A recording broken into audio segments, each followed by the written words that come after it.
One of the best ways to cook a lean tender cut of meat is using low temperatures.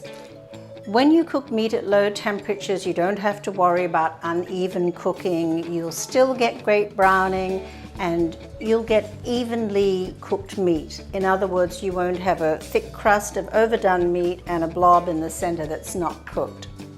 This is a lamb shoulder roast. It has quite a bit of bone in it, and normally I would cook this with the oven meat probe.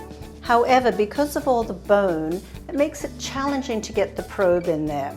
So I'm going to cook it for an hour at 300 degrees convection and then test it with an instant read thermometer to determine the degree of doneness. Now, when you cook roast, you should always factor in 15 minutes for resting and carving.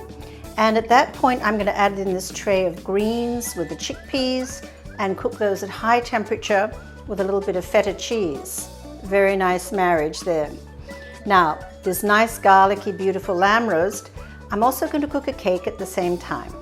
I know, no flavor transference in convection.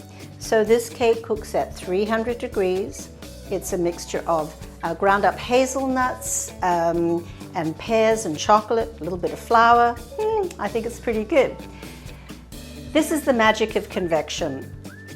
Use low temperatures, don't be in a hurry, get great results. Use high temperatures when you need them, and always rest your meats before carving.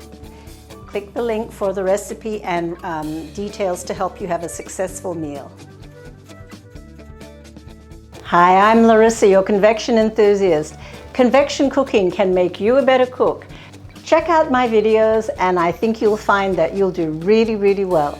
And please like and subscribe.